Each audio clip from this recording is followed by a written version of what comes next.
The bright fluorescent lights at St. Michael's Hospital in Chicago hummed above me while I lay flat on the operating table, staring up at the ceiling tiles and trying to breathe slow and steady. I am 63 years old. I have gone toe-to-toe with ruthless business rivals. I have lived through two major economic downturns that nearly wiped me out. I buried my mother and my father with my own hands. I thought I had seen just about everything life could throw at a man. But nothing in all those years prepared me for what I was about to uncover during what was supposed to be nothing more than a standard colon examination. My name is William Carter. Until that morning in March of 2024, I believed I understood my wife completely. We had been married for 28 years. I trusted her. I thought there were no surprises left between us. The sedative was starting to work its way through my body. That warm, heavy feeling crept up my arms and into my chest, like I was slowly sinking into a thick mattress. Dr. Allison Grant, the stomach specialist my primary care doctor had recommended, adjusted something on the machine beside me. I could hear the steady electronic beeps from the monitors.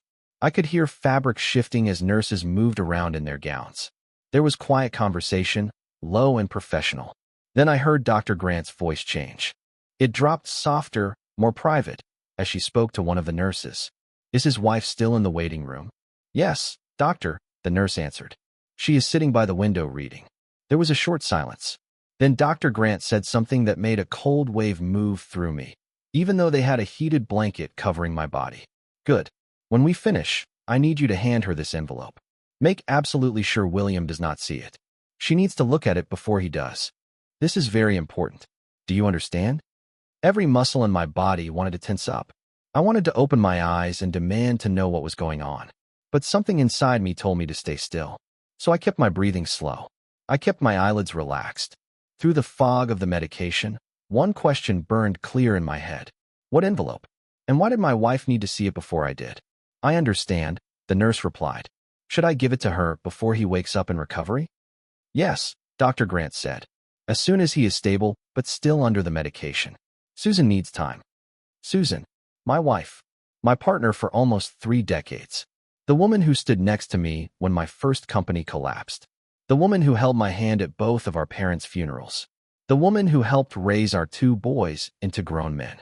Time for what? The procedure went on, but I hardly noticed any of it. My mind kept spinning, even as the sedative pulled at me.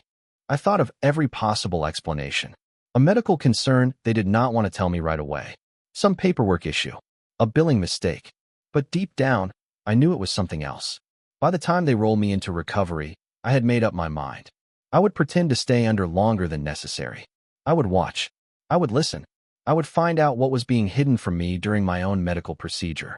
In the recovery room, I kept my eyes mostly shut and breathed evenly. Through my eyelashes, I could see a young nurse, maybe around 30 years old, with calm eyes and a careful way about her. She checked my pulse, adjusted the blanket, and then left the room. About 10 minutes later, she came back. She looked at me closely to make sure I was still out. Satisfied, she stepped away again. I heard her shoes moving down the hallway toward the waiting area. Time dragged. 15 minutes. Maybe 20. Then I heard my wife's voice in the hallway, thanking someone softly. Her footsteps came closer. When she reached my curtained area, I saw her. She was holding a large manila envelope. It was unsealed, standard letter size. Her hands were trembling. I had seen Susan negotiate with corporate attorneys without blinking. I had seen her handle stubborn contractors during our home renovation like a general commanding troops. I had watched her stand firm when our younger son went through his rebellious phase in high school. I had never seen her hands shake. She pulled a chair up to my bedside and lowered herself into it like the weight of the world was on her shoulders. For a long time, she just stared at the envelope. Then she slid her fingers inside and pulled out a photograph. The sound that left her mouth was small, almost like she was choking on air. That little gasp sent a surge of adrenaline straight through my half-sedated body. I wanted to sit up right then. I wanted answers. But I stayed still. "Oh my God," she whispered. "Allison kept them all this time." Allison. Dr. Grant. They knew each other. Tears rolled down Susan's cheeks as she looked at that photograph. She reached back into the envelope and pulled out several folded papers. The pages looked old. The edges were slightly yellowed. When she unfolded them, I could just barely make out the top line. It looked like a marriage certificate. My heart started pounding so hard I was sure the machines would start sounding alarms. Susan sat there for another 5 minutes, reading carefully. Every now and then she wiped her eyes.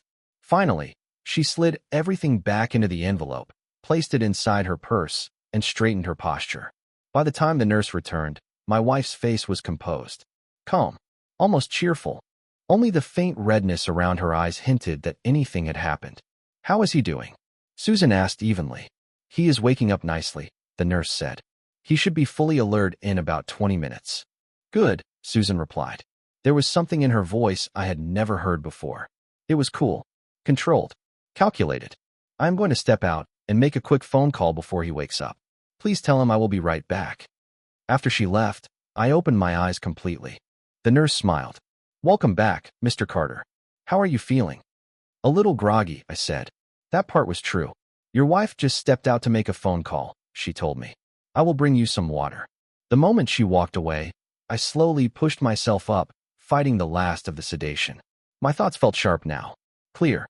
Focused. A marriage certificate. Dr. Allison Grant. A connection my wife had never once mentioned in 28 years. An envelope I was not supposed to see. The pieces did not fit yet. But I knew one thing for sure. I was going to find out what was in that envelope. And I was going to learn what my wife had been hiding from me all these years. When Susan came back, I was sitting up, sipping water, doing my best impression of a man still half under medication. She kissed my forehead and asked how I felt. She talked about the weather. She mentioned traffic on the way to the hospital. She was smooth. If I had not seen her reaction earlier, I would have believed everything was normal. Dr. Grant said everything looked good. She told me while we waited for the discharge papers. "No issues at all. She said you are as strong as an ox." "That is good to hear," I answered carefully. "She seems like a solid doctor." Susan nodded. "Yes, she does." I kept my tone casual. "Have you ever met her before?" She sounded like she knew you. It was a small test. Nothing direct. Just mild curiosity. For the tiniest fraction of a second, I saw it. A pause. A tightening around her eyes. "No," she said smoothly. "I do not think so. Maybe she just has one of those familiar faces." She was lying. After 28 years of marriage, I knew her signals. They were subtle, but they were there. The drive back to our house in Evanston was quiet. Susan filled the silence with everyday talk. She mentioned stopping by the grocery store. She told me our older son, David, had called from Seattle. She reminded me the landscaping crew was coming next week. Ordinary things. But her purse sat between us in the car like it was loaded with dynamite. Inside it was that envelope. Inside that envelope was something powerful enough to make my wife cry. That night, after she thought I was asleep, I watched through the narrow gap of the bathroom door. She took the envelope out of her purse again. She held the photograph in both hands, like it was something sacred and frightening at the same time. That was when I knew this was not about my health. This was personal. This was from long ago. The next morning, I called my attorney. James Whitaker had managed my business matters for 15 years. He was careful, discreet, and knew how to keep his mouth shut when needed. And I was going to need exactly that. When I told my attorney I needed a private investigator, someone who could dig into my wife's past quietly and without leaving footprints, he did not hesitate. He leaned back in his chair and looked at me in a way that told me he understood more than I was saying. "William," he said carefully, "are you certain you want to go down this road? Sometimes it is better not to know." "I am certain," I told him. During my medical procedure yesterday, a doctor handed my wife a sealed envelope and made sure I would not see it. Whatever was inside, it was meant to be kept from me. I deserve to know what my own wife has been hiding. He studied me for another second, then nodded and gave me a name. 2 days later, I met the investigator at a small coffee shop near my office in downtown Chicago. Her name was Dana Morales, a former federal officer who now worked private cases. She was direct, observant, and did not waste words. I gave her everything I had. My wife's full name, Susan Elizabeth Carter, maiden name Reynolds. Her date of birth, her hometown, Duluth, Minnesota, and the name of the doctor, Allison Grant. "I need to know if they have a history," I told Dana. "I need to know why a physician would hand my wife old documents in secret during my procedure. And I need to know what my wife has been hiding from me for 28 years. Dana looked at me with something close to sympathy. "In my experience," she said, "when medical professionals are involved in old personal matters, it usually means the truth is close to coming out anyway. Someone is trying to give your wife a chance to tell her own version first. Then I need the truth before she decides what version I get, I answered. It took Dana less than a week. She came to my office on a gray morning in April. She carried a folder that looked thicker than I was prepared for. She shut the door behind her and sat down across from my desk. "Mr. Carter," she said, "how much do you know about your wife's life before you met her?" "We met in 1996, I said. She was 29. She worked as an executive assistant at a consulting firm. She had moved to Chicago from Minnesota 2 years earlier. She told me she had never been married. She said she had focused on her career." I stopped. That is what she told me. Dana opened the folder. Susan Elizabeth Reynolds married Dr. Allison Grant in Boston, Massachusetts, in June of 1994. At the time, Dr. Grant was completing her residency at Massachusetts General Hospital. The marriage lasted approximately 14 months. The divorce was finalized in August of 1995. The room felt like it shifted slightly under me. "That is not possible," I said. "We met in 1996. She told me she had never been married." "There is more," Dana said quietly. She slid a photograph across my desk. It was a wedding picture. A younger Susan stood there, maybe 27 or 28 years old, wearing a cream-colored suit. She was holding hands with another woman dressed in a matching outfit. Both of them were smiling straight at the camera, bright and unguarded. The other woman was unmistakably a younger version of Dr. Allison Grant. My wife had been married before she met me. My wife had been married to a woman, and she had kept that from me for 28 years. They met when Susan was working as a medical administrative assistant in Boston, Dana continued. According to the divorce documents, the marriage ended due to irreconcilable differences related to family planning and lifestyle choices. Dr. Grant wanted children. Your wife did not want to raise children in a same-sex household during the mid-1990s. The social climate was very different then. I stared at the photograph. This was the woman I had shared a bed with for nearly 3 decades. The woman who had given birth to my sons. The woman I trusted without hesitation. And I had never known this fundamental piece of her history. After the divorce, Dana went on. Susan returned to Minnesota briefly, then relocated to Chicago in 1994. She changed professional tracks and did not maintain public ties to her previous life. Dr. Grant completed her fellowship and later moved to Chicago in 2003. She has been practicing gastroenterology at St. Michael's Hospital ever since. 20 years, I said slowly. They have both been in the same city for 20 years.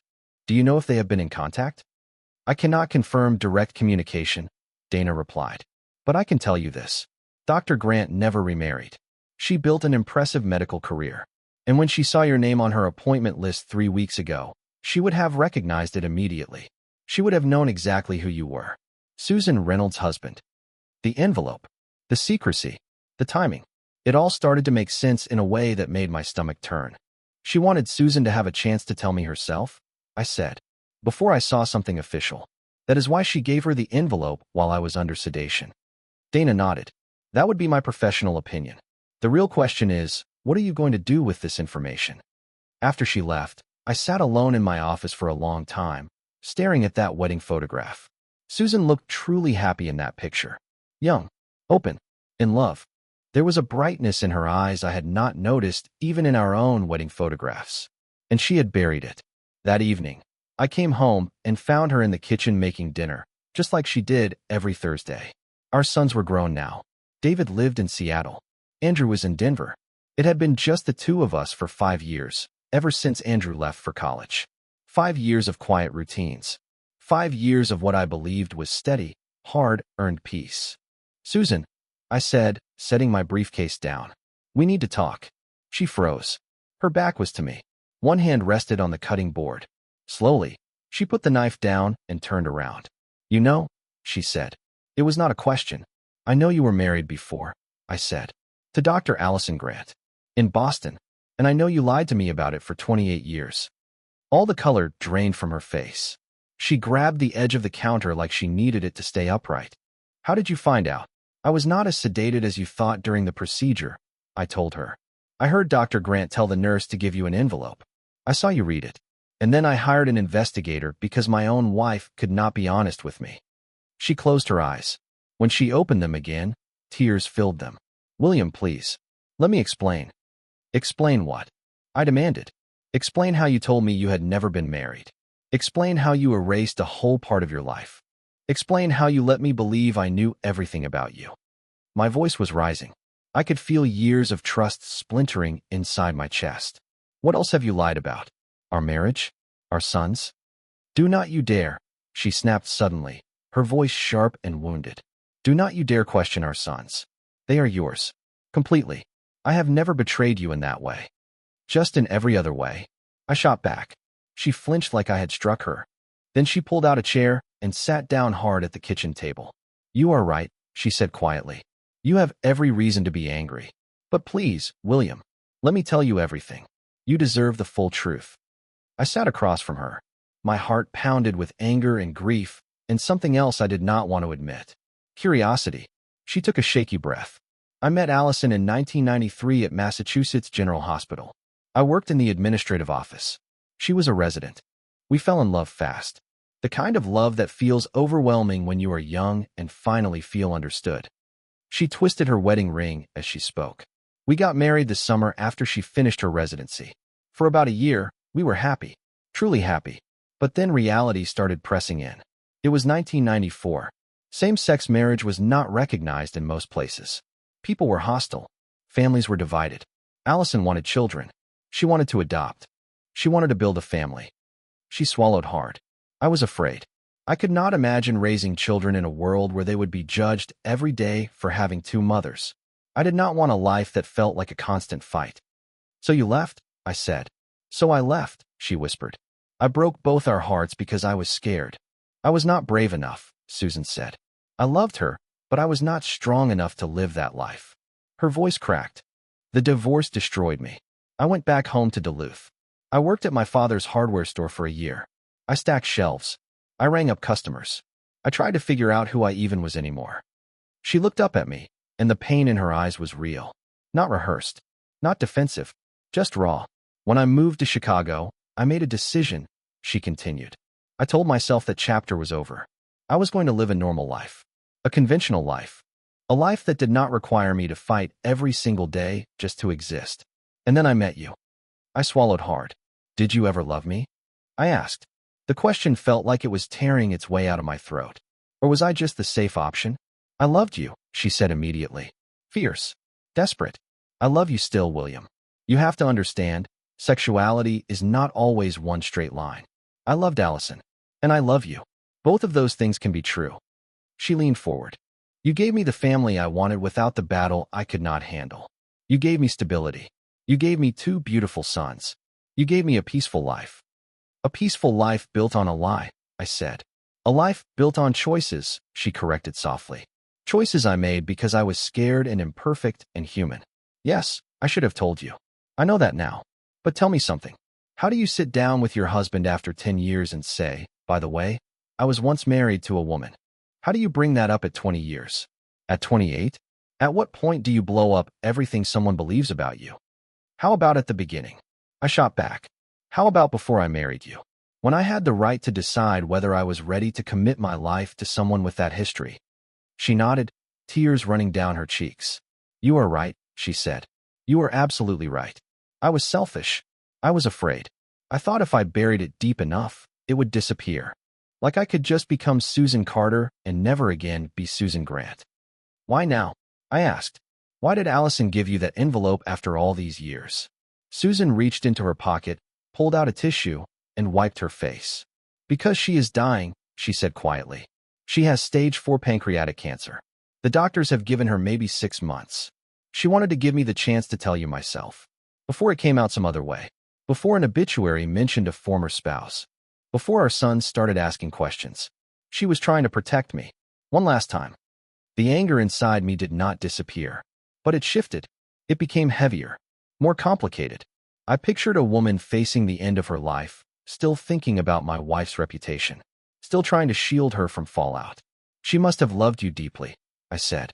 She did, Susan whispered. And I broke her heart. And now I have hurt you too. I seem to have a talent for ruining the people who love me.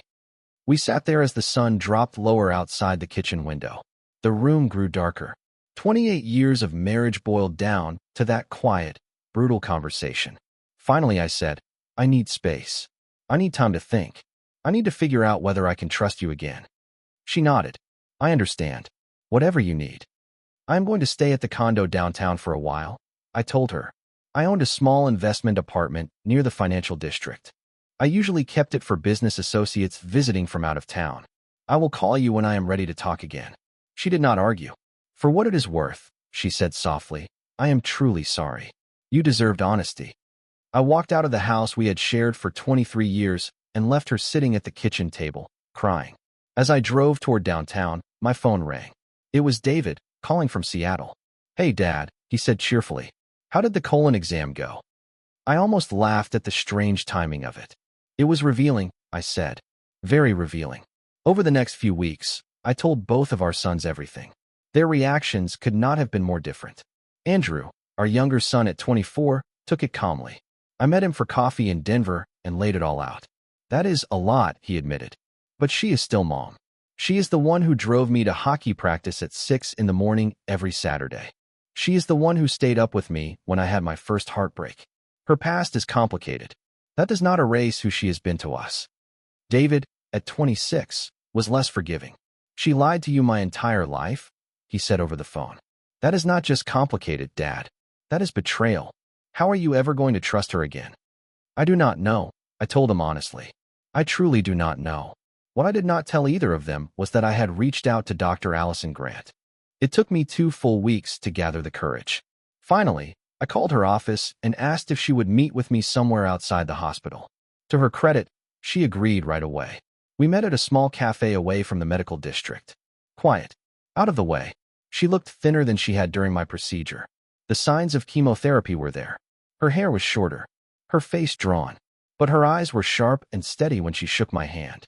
Mr. Carter, she said, thank you for coming. I think I should be thanking you, I replied as we sat down. You tried to give Susan a chance to tell me herself. She gave a small, sad smile. I'm not sure I handled it perfectly. From a medical ethics standpoint, it was questionable. But when I saw your name on my schedule and realized she had never told you about us, I could not let you find out by accident. She deserved the chance to say it in her own words, even if I still carry some anger about how we ended. Are you angry? I asked. She stirred sugar into her coffee and thought about it. I was, she said. For years. I was devastated. But time has a way of reshaping things. So does terminal illness. Susan made the choice she believed she had to make. She was not ready to live openly in the mid-1990s. I was. We wanted different futures. Staying married would have made us miserable. You wanted children, I said. Her expression softened. I did. Very much. I never had them. My career came first. And after Susan, I never met anyone I wanted to build that life with. But she did have children. With you. She built the family she wanted. There was no bitterness in her voice. Just a quiet acceptance that hit me harder than anger would have. Do you think she loves me? I asked before I could stop myself. It felt strange asking that question to a woman who was dying. But she did not laugh. She looked at me carefully. I think Susan loves safety, she said. She loves stability. She loves the version of herself she gets to be with you. Whether that is the same as romantic love, that is something only the two of you can decide. But I can tell you this. She loved me completely. And she gave that up because she was afraid of the cost. So yes, she is capable of loving you. The question is whether she loves you for who you are or for what you represent. Those words stayed with me. What did I represent? A shield? A hiding place? A comfortable mask? Or a real partner? I thought about our 28 years together. The way she stood by me when my business nearly collapsed. The way she raised our sons with patience and strength. The way she held my hand when my father died. The way she still laughed at my terrible jokes. The way she kissed me goodbye every single morning. Was that real? Or was it the careful performance of a woman who decided long ago to live a safer version of herself? It took me 6 weeks to go back home. 6 weeks in that quiet condo. 6 weeks of therapy. Long conversations with my sons. Long nights staring at the ceiling, wondering whether my entire adult life had been built on a misunderstanding I never saw coming. 6 weeks after I walked out of my house, I walked back in. Susan was in the backyard, kneeling in the garden, planting tomato seedlings. It was late May. The air was finally warm enough for delicate plants. The sun was steady and bright, the kind of day that makes you believe things can grow again. She looked up when she heard the door close behind me. Hope and fear were written all over her face.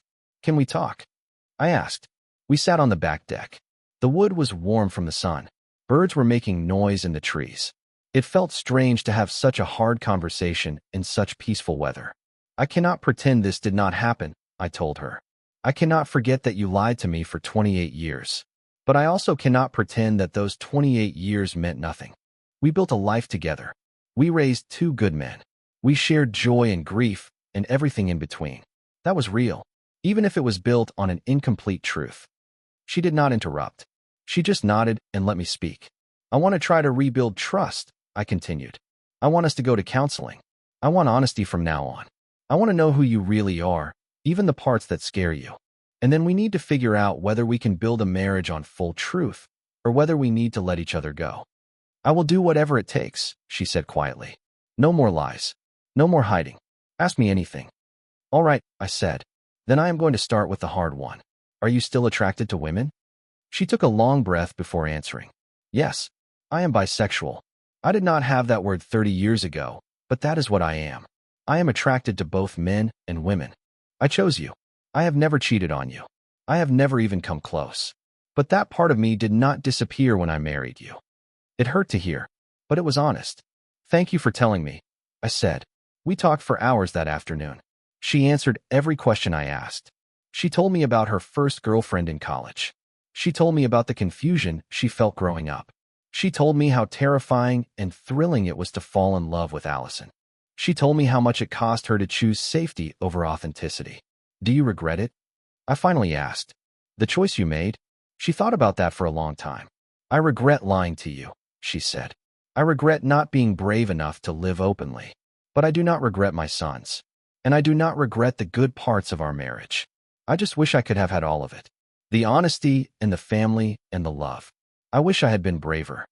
"It is not too late to be honest," I told her. "We can start now. We can figure out what our marriage looks like with everything out in the open." That was 4 months ago. I will not pretend it has been easy. Counseling has been painful. It has also been productive. I have learned things about my wife I never knew. The depth of her fear back then. The loneliness she carried. The dreams she set aside. And she has learned things about me. How deeply her deception cut me. How much I value honesty above almost anything else. How willing I am to fight for our marriage if she fights too. Susan visited Allison 3 times before she passed away in July. I encouraged her to go. I did not want that chapter left unfinished. When she came home from the funeral, her eyes were red, but there was a kind of calm in her I had not seen in months. "She forgave me," Susan said that night. At the end, she told me she forgave me for leaving. She said she hoped I had found happiness. She said she was glad I had you. She said you seemed like a good man. I thought about that woman. The one who loved my wife before I did. The one who tried to protect her even at the end of her life. "She was right to love you," I said. "You are worth loving, flaws and all." We are still rebuilding. Trust does not snap back into place overnight. There are days when I look at Susan and wonder what else I might not know. But there are also days when I look at her and see something new. Not just my wife of nearly 3 decades, but a complicated human being who made hard choices in a hard time. A woman who is finally telling the truth about who she is. Our sons have handled it in their own ways. Andrew treats it like distant history. Interesting, but not life-changing. To him, she is still the mother who showed up, who cared, who loved him. David needed more conversations, more reassurance. He had to be convinced that the mother he knew had not been fake. But they both came home for Thanksgiving. We sat around the table together, passing dishes and telling stories. It felt familiar, and it also felt new, like we were finally sitting there without invisible walls between us. Sometimes I ask myself whether I would choose to know, if I could go back to that morning in March. If I could stop myself from hearing Dr. Grant's words through the haze of anesthesia, would I? Part of me says no. Ignorance was easier. But another part of me, the part that has spent months really talking to my wife, really knowing her for the first time, says yes. Because you cannot truly love someone you do not truly know. And I am finally starting to know Susan. Not just the polished version she showed the world for 28 years.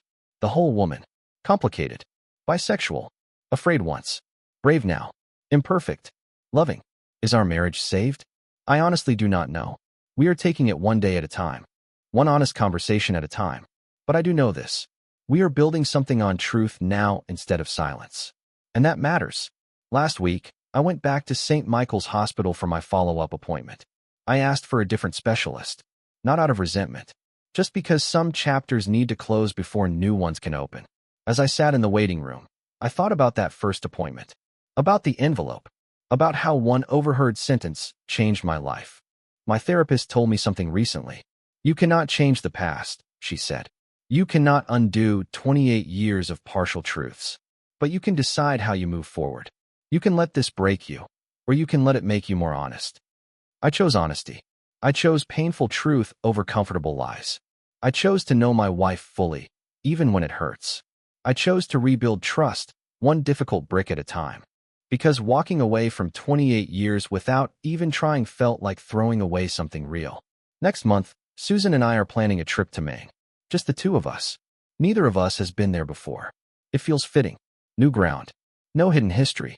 Just two people in their 60s trying to see whether something solid can grow from cracked foundations. I do not know how our story ends. Maybe we make it. Maybe we do not. Maybe trust can be rebuilt completely. Maybe it cannot. But I know this. I would rather live with hard truths than soft lies. I would rather know the real woman beside me than love a carefully edited version of her. Because love without honesty is just a beautiful cage. And I am too old to live behind bars. Even golden ones. So if you ever find yourself in my position, discovering that someone you love has hidden something fundamental, you have a choice. You can run from the pain, or you can walk straight through it. Neither path is easy. Neither one guarantees a happy ending. But I can tell you this. The path through the pain leads somewhere real. And truth, I have learned, is worth the cost. Even when that cost is everything you thought you understood about your own life. The colon exam showed I was healthy. No issues. No concerns. Clean bill of health. If only the same had been true for my marriage. But we are working on that. One honest, painful, necessary conversation at a time. And maybe, just maybe, that is what healing really looks like.